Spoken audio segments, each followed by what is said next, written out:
دوستان عزیزم درود و مهر. امروز آموزش شلوماش لرستان رو داریم که یکی از غذاهای خوشمزه و سنتی این منطقه. شلوماش لرستان یه خوراک مقوی و خوش عطر و طعمه. این غذای بی‌نظیر نه تنها طعم دلپذیری داره بلکه برای روزهای سرد سالم فوق‌العاده مناسبه.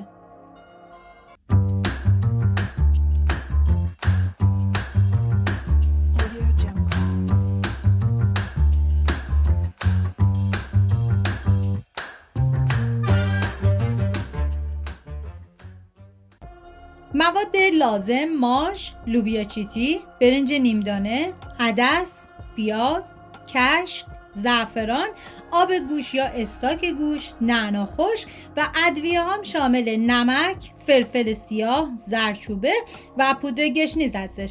من اندازه های دقیق و داخل دیسکریپشن نوشتم. پیاز من به صورت اسلاسی ریزش کردم و شما به هر مدلی که دوست دارین میتونین پیاز رو ریز کنین و بهتون پیشنهاد میکنم که این شلوماش خوشمزه رو درست کنین که هر کی بخوره مطمئنم عاشقش میشه.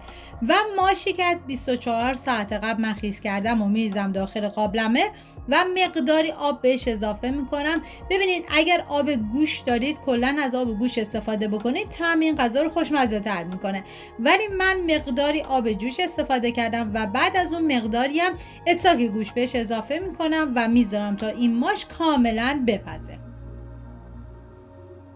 حالا عدسی هم که از 24 ساعت قبل من خیس کردم و میریزم داخل قابلمه. همین اول ویدیو هم میگم دم لرستانیای عزیزمون گرم با این غذای سنتی فوق‌العاده خوشمزه شون. و برنج نیمدونه هم که من از 2 ساعت قبل خیس کردم اونم به عدس اضافه میکنم و بعد از اون دیگه آب میریزم و میذارم تا عدس و برنج کاملا بپزه. و همچنین عزیزانی هم که وگان هستن میتونن از خوردن این غذای خوشمزه نهایت لذت رو ببرن. و حالا دیگه من میذارم تا عدس و برنج کاملا بپزه، یه هم میزنم تا با هم دیگه مخلوط بشن. و لوبیا چیتی، ببینید لوبیا چیتی رو من از 24 ساعت قبل خیس کردم و بعد از اون میریزم داخل قابلمه، آب بهش اضافه میکنم و میذارم تا لوبیا چیتی هم کاملا بپزه.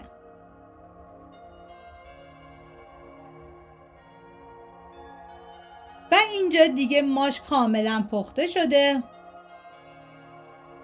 و برنج عدسی هم که جدا گذاشتیم پخته حالا به ماش اضافه میکنیم.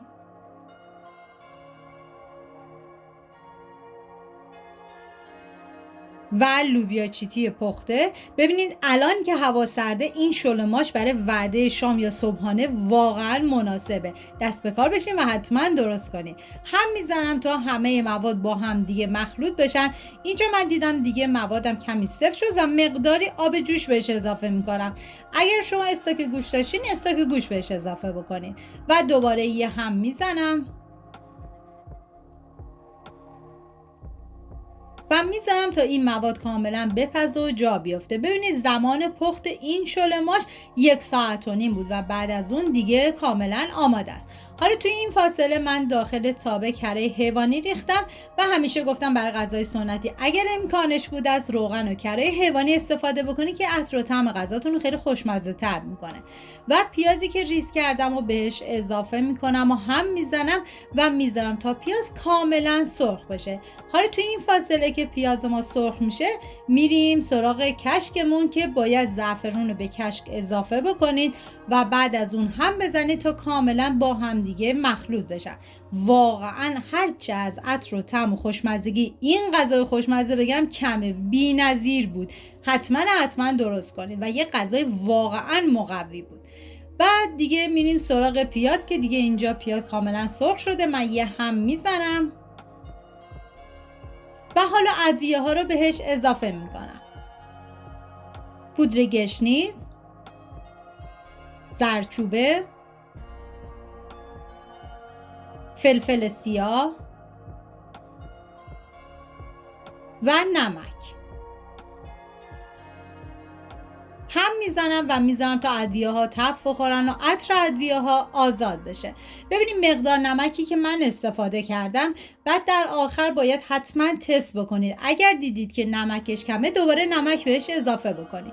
حالا من اینجا هم میزنم تا کاملا با هم دیگه مخلوط بشن و میذارم تا ادویه کاملا تف بخورن. بعد دیگه زیر حرارت رو خاموش میکنم. میریم سراغ شل ماشمون که اینجا دیگه کاملا آماده است. یه هم میزنم. ببینید چون برنج داره حتما در حین زمان پخت چندین مرتبه هم بزنید. حالا مقداری از این مواد رو من برمیدارم و با بلندر کاملا لهش میکنم که شما میتونید از گوشتکوب دستی هم استفاده بکنید، هیچ فرقی نمیکنه. من 2 تا ملاقه از این مواد رو برداشتم و یه هم زدم و بعد از اون حالا میرم سراغ پیاز داغی که آماده کرده بودم و به این شل ماش اضافه میکنم. واقعا این پیاز داغ طعم این شل ماش رو بی‌نظیر کرده و بر همین میگم که حتما از پیاز فراوان استفاده بکنید. هم میزنم تا کاملا با هم دیگه مخلوط بشن.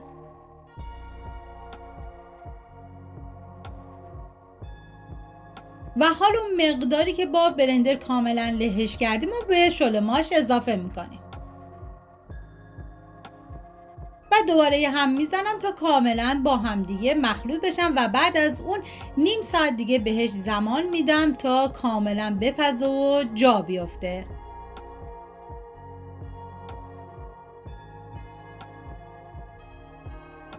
و حالا کشک رو بهش اضافه میکنم. ببینید زمانی هم که کشک رو اضافه کردید حتما هم بزنید تا زمانی که از کناره ها شروع کنه به حباب زدن های درشت، چون اگر کشک رو بریزید هم نزنید کشکتون بریده میشه. برای همین من هم میزنم و بعد از اون دیگه میذارم نیم ساعت دیگه بپزه و کاملا جا بیفته که اینجا دیگه کاملا از دور حبابا شروع کرد به حباب زدن و دیگه من سر قابلمه رو میذارم. و بعد از نیم ساعت این شل ماش خوشمزه ما آماده است. راستی من منیره هستم. امیدوارم از این ویدیو خوشتون اومده باشه و اگه تا الان کانال رو سابسکرایب نکردید خوشحال میشم سابسکرایب کنید، برای دوستاتونم بفرستید. لایک و کامنتاتونم کلی به من انرژی میده و کمک میکنه ویدیوهای من به افراد بیشتر نمایش داده بشه. مرسی از همراهی همیشگیتون. تا یه خوشمزه دیگر، بدرود.